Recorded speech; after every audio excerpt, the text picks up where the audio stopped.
I'm Rachel Nichols. Today I am joined in studio by the Hall of Famer, co-host of PTI, Michael Wilbon. Never going to get used to that. I'm never going to get sick of saying it, friend. And also, love hanging out with you. Just a couple of NBA champs. All right, fine. Richard Jefferson, Kendrick Perkins. He's in the Hall of Fame. I'm just saying. Don't get crazy, Ray. Let's get right to that conference finals game from last night, friends. Paul George led the Clippers with a game-high 27 points as they took Game 3 for their first conference finals win in franchise history. Here is what PG said about what changed for his team last night. You know, this is a scrappy team. We have to match their physicality. I thought we did that. We have to match their scrappiness. I thought we did that.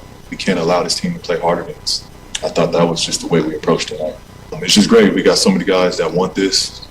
So many guys that are lost in this moment. That, you know, we just stay together. We know that we have a real possibility to do something special. And, you know, we're going to give everything we have. All right, so in this postseason, the Clippers are 0-6 in games 1 and 2 of playoff series. Not ideal, not what you want, but they are an impressive 9-1 in games 3 through 7 thus far in the postseason. So, Mr. Wilbon, Hall of Famer, what makes the Clippers successful in these adverse situations? Everything Paul George just said. I thought that was perfectly, eloquently said. Mm-hmm. They play so hard. Like, we are so a culture addicted to numbers now. We have to find some way to justify what a team did or what a series is about. This is about how hard they played and how they are scrappy. They are just tough-minded and physically tough. Mm-hmm. That's what they do. I don't know why, and these two gentlemen to my left probably do know why. Why does it take until Game 3 to get started? I don't know what activates it. Right. But once they get in the series, and any of them, and they are down, they played so hard last night. I don't even want to say they played harder, but when they play that well, and they are still talented, even without Kawhi Leonard, man, I mean, they're going to play harder tomorrow. Yep. They just are. This is what they do. No, I couldn't agree more. When you look at, you know, I think the issue for them in these 0-2s is that if you look at these games, they're all very close, right? The Utah game, they had a chance to win up in Utah, you know, so it's like they're coming out of some of these losses with confidence. You lose on the road to a very good team, and it's like you have your chances to win. Game 2 is as close as Game 2, they were supposed to. Game 1 was a 2-point game for the dunk on the inbound. Exactly. So all of a sudden you start looking at these games and you're like, oh, well, Phoenix is at home. They had a bit of the edge, but ultimately this Clipper team they could easily be up, you know, our 2-1 in this series. Yeah. You know what I noticed last night was that we have this saying when we were in the locker room, don't hope that they miss, make them miss. And by that said, I'm looking at how they were contesting shots. Like, they were contesting shots with a meaning, with a purpose. They were like, and it starts with Patrick Beverley. He's been hugging Devin Booker like a pair of leggings, okay? I mean, he's been that close to him. And this is what, to all the kids out there, when you have that saying that says, stay ready so you don't have to get ready. Remember, in the first round, Patrick Beverley didn't even play. Second round, he came in, he strapped up Jordan Clarkson off the bench. Now, he's giving Devin Booker hell right now. He don't know what to do. He's all up in him. He's frustrating him.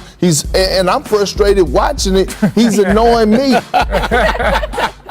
I mean, I will say, being court level last night, what you're talking about just playing hard. I mean, of course, you can see it, right? We've all seen when a team turns that up. I don't know if you can do that for 3 more games at that level. They were playing at the desperation, we are going to get eliminated level, which is not normal for a Game 3. But since no team in NBA history has ever come back from a 3-0 deficit, play with that desperation. It was kind of that Game 7 for them. You know what I wonder, and Richard was schooling me on some of this last night. We were talking during the game. Richard, how much does T. Lue have to do with activating this and his use of players, the way he goes about it, which is probably different from other coaches? No, it is, but its ability to keep you engaged, even when you're not in the rotation. Certain guys, this series might be yours. Obviously, Patrick Beverley, they tried to put him on Luka Doncic, and that was not the answer. Yep. So once they got down, and you understand, you see what your coach is doing, and as long as he keeps open communication, then Luke Kennard. Then all of a sudden, Luke Kennard goes from not playing to playing. You got to be able to keep your guys engaged while you're playing chess, because if guys are just getting fat, getting out of shape, so I didn't mean to pointing at you, Perk. It's all good. I'm just saying, if people are getting out of shape and not paying attention, then all of a sudden, when it's time for them to step up and play, they're not ready. But his guys are constantly ready. But Perk, is there a point where T. Lou's going to run out of adjustments? He's gone big, he's gone small, he's gone back again. You know, I've been preaching this time and time again, and people think that I was being biased, but I've been in those locker rooms with T. Lou. I know he doesn't sleep. He's a student of the game. He watches film night in and day in and day out, right? And when you think about it, a lot of people's like, oh, yeah, T. Lou, man, he don't really hoop and holler up and down the sideline. That's not him.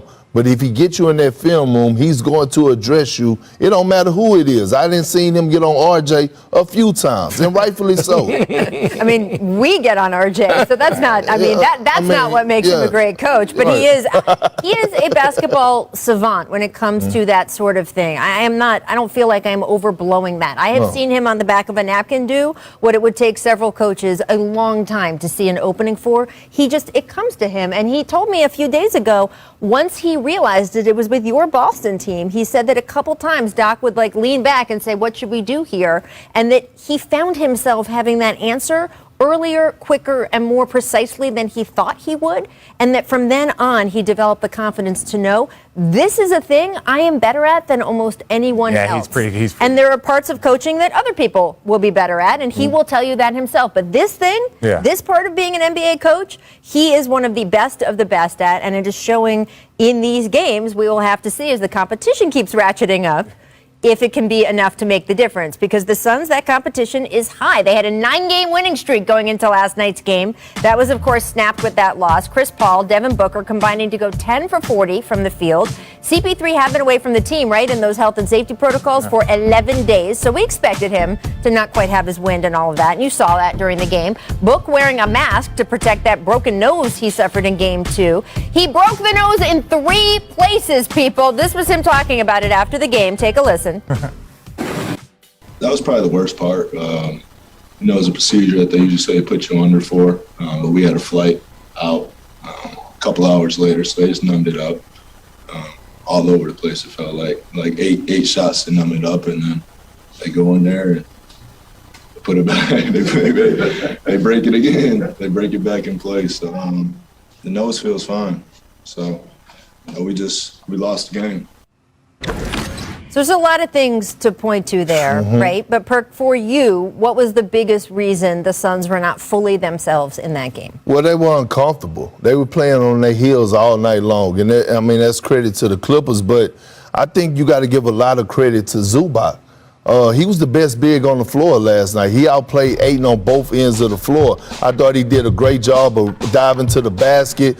T. Lou rolled with him. I thought he did a great job in his pick and roll defense. I thought he did a great job of going verticality, attacking the offensive glass, putting pressure on his Phoenix Suns team. So when Ayton went to help, he was there to clean a lot of things up. He was the unsung hero in that game last night for the Clippers. Yeah, no, I think it was the backcourt. This was the first time that the Phoenix Suns, one of their guys didn't get going, right? This was the first time they're both backcourt. And then even when Chris Paul was out, Cameron Payne was stepping in like he was Chris Paul. So it was like you weren't just missing much. That backcourt has been on absolute fire. And this was the first game that the Clippers put that pressure on them, and they didn't have the answer. This was one of them didn't have the answer, or Devin Booker didn't get Chris Paul to the fourth quarter, so Chris Paul can do what he does. This was the first game that I saw them put that pressure and keep that pressure on. Well, so you mentioned Cam Payne. He did not play in the second half because he twisted his ankle. At least 4 minutes in the game. And we don't know how bad that ankle injury is, right? I mean, LeBron James missed quite 46 weeks with an ankle injury. It ended up being closer to 6. If this is a high ankle sprain, he could be looking at not playing the rest of the series. If it's just a twisted ankle, he could be back tomorrow. But Chris Paul is the one I want to ask you about, Wilbon, because you have spent so much time watching this man play. Do you think the not quite Chris Paulness we saw last night is going to be gone by Game 4? Yes. Okay. Yes. We sat here at this set last night before the game, and there was a little warning. Perk said, hey, listen, you've got to play yourself out of that rust. It took a half or a little more, and he still wasn't all the way out of it. Yeah. Do I expect to see the Chris Paul that we saw in the previous 2 series? I do. And the question is, how long does it take to get adjusted? Did either one of you ever have to wear a mask? Richard, you had No, you didn't. no, not like this situation. I think you had to wear it for one game because you might something. But yeah, those masks. It like again, Rip Hamilton made it famous and he was just like he wore it all the No, time. he wore it after he needed to. Yeah, it I was covered like- that it- team. he kept it He wore going. it. He was just like, well, now I'm comfortable in it. I'm going to But keep guys, it on. historically, just It takes a while to get, yeah. so Booker had, and it sounds like excuse making. The first thing was that defense. My goodness, Reggie Jackson plays some of the best defense. And Reggie's a plus defender anyway, but he last night he was on it. Paul George. I mean, they had an ensemble, a rotation of those guys on Devin and on CP. Yeah. I mean, that's going to be something to get away from. I'm wondering what adjustments they're going to make, and it's harder to make them without Campaign. Remember, Campaign's coming off a game where he had 28. 9 and no Freaking turnovers. outstanding. That's a Chris Paul game. Yeah. He is Where are they going to get that from phenomenal. if he can't be that effective? But maybe he'll be back. We just Maybe. we have zero idea of the severity of that injury. It could be really bad. It could be not bad at all. We will find out in the next 24 hours. We will also find out later in this show what these gentlemen think of the Bucks and Hawks series after 48 points in Game 1. How can the